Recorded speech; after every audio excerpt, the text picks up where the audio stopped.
Vitamin E आणि protein rich recipe आहे। Mix up डाळी आणि पालेभाज्या वापरून हा डोसा बनवला गेलाय। पीठ फर्मेंट सुद्धा करावं लागत नाहीये, फक्त 5 ते 6 तासामध्ये एकदम क्रिस्पी असा डोसा तयार होतो। डोसा बनवण्यासाठी 1 वाटी उडीद डाळ, 1 वाटी मूग डाळ, 1 वाटी तूर डाळ, 1 वाटी चना डाळ हरभरा डाळ आणि 1 वाटी छिलका सहित मूग डाळ, 2 वाटी तांदूळ आणि 1 छोटा चमचा मेथी दाणे घेतलेत। डाळी आपल्याकडे जितक्या अवेलेबल आहेत तितकं घेऊ शकता। एखादं कमी असलं तरी चालतं किंवा एखादं जास्त असलं तरी चालतं। मसूर डाळ सुद्धा आपण याच्यामध्ये वापरू शकतो। आणि मेजरमेंट जर कमी हवं असेल तर मोठ्या चमच्याने घेऊ शकतो आपण, 1-1 चमचा डाळ अशा पद्धतीनं। तर हे सगळं एका बाउलमध्ये घालतीये।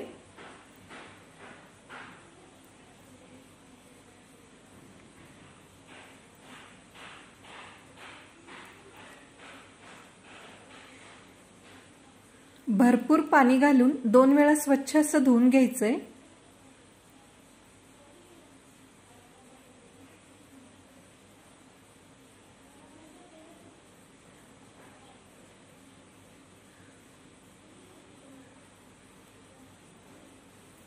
पुन्हा भरपूर पाणी घालून 5 ते 6 तासांसाठी भिजत ठेवायचंय। रात्री जर करणार असाल संध्याकाळी तर सकाळी भिजत घालून आपण संध्याकाळी डोसे बनवू शकतो। आणि सकाळी जर ब्रेकफास्ट साठी बनवायचं असेल तर रात्री भिजत घालून सकाळी बनवू शकतो, पण फर्मेंट करायची बिलकुल गरज नाहीये।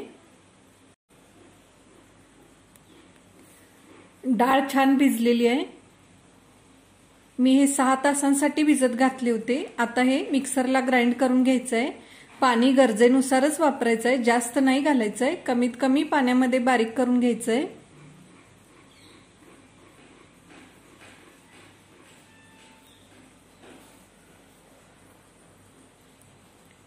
हे अशा पद्धतीने बारीक करायचंय।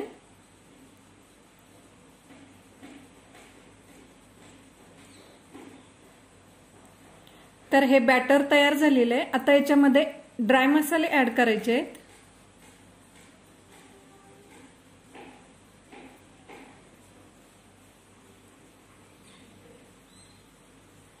मीठ घालतीये चवीनुसार। शेंदे लोण किंवा रॉक सॉल्ट वापरलं तरी चालतं, मी या ठिकाणी रॉक सॉल्ट वापरले। चवीनुसार मिरची पेस्ट घेतलीये, 1 चमचा जिरा, अर्धा ते पाऊण चमचा हिंग पावडर आणि 2 इंच आलं किसून घ्यायचंय, किसून घेतलेलं आहे। ऑप्शनल आहे, खात नसाल तर नाही वापरलं तरी चालू शकतं। मिरची ऐवजी लाल तिखट सुद्धा वापरू शकता। हिरव्या भाज्या स्वच्छ धुवून घेतलेल्या आहेत। मेथीची जुडी 1 वाटीभर मी घेतलेला आहे, गरजेनुसार घ्यायचंय। पालक, कोथिंबीर आणि पुदिना। पुदिनाचा फ्लेवर टेस्ट खूप छान लागते डोशामध्ये।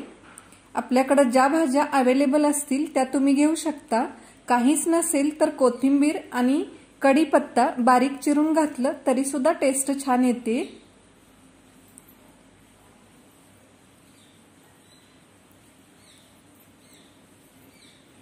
हे सगळं पुन्हा एकदा छान असं मिक्स करून घ्यायचंय आणि परत 1 तासासाठी कव्हर करून असंच ठेवून द्यायचंय।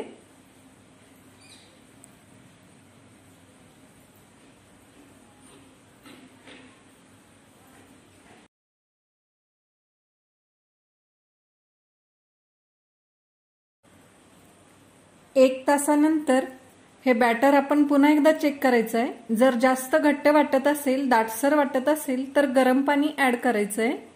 तर या ठिकाणी मी अर्धी वाटी गरम पाणी घालतीये। हे आता परफेक्ट बॅटर तयार झालेलं आहे। गरज वाटली तर अजून पाणी वापरू शकता। वाटीनं किंवा एखाद्या पळीनं आपण डोसे बनवायचे आहेत।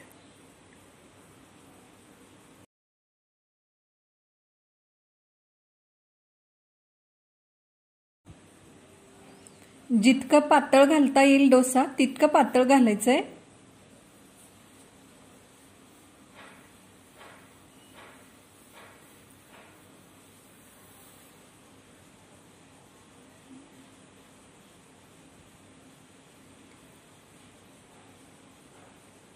फ्रेश लोणी किंवा तेल सुद्धा वापरू शकता।